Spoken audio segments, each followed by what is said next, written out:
Right, here we have the Sigma Contemporary, and I can tell you something, it's a lot easier to hold.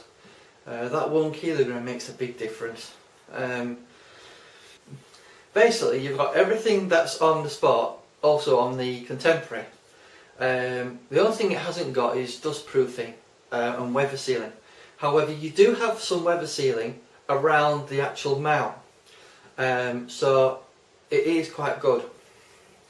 Now, the actual tripod mount can be removed from the actual camera, and Sigma supply a plastic cover that goes over it to cover the gap.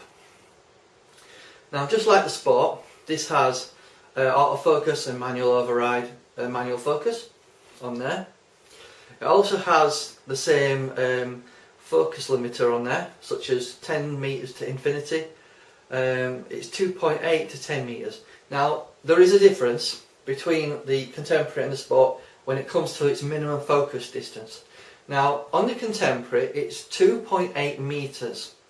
On the Sport version it's 2.6 meters. And on the Tamron it's 2.7 meters. So out of the three, the Tamron focuses a bit closer, but not a great deal.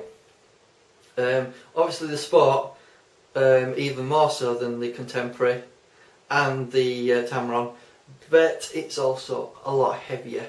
And to be honest, there is something you could do. You could always put an extension tube in between your camera and your lens, and you will be able to focus a lot closer.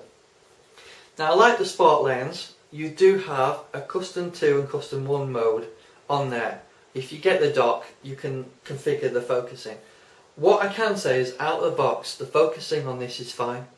I don't think you need to customise your focusing to make sure it focuses on the right point, because it seems to work fine for me.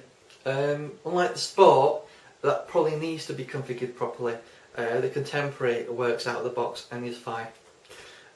Just like the Sport, it has a lock switch, so you can obviously put it on to 300mm like so, lock it, and it should be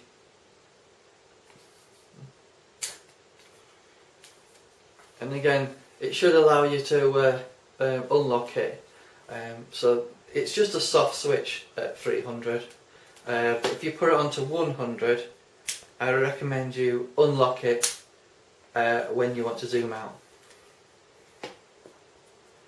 and lock it so it stops any sort of zoom creep. Let's turn the lock off. As you can see, it does start to creep a little bit. In terms of metal constructions on this lens, basically the mount and in front of the mount is like metal. The rest of it's just plastics, really.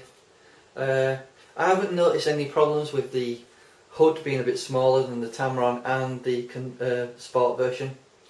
And let's talk about image quality. You're going to see some examples of image quality, but I just wanted to say the image quality I have looked at compared to the Sport, it's so close. It's so close.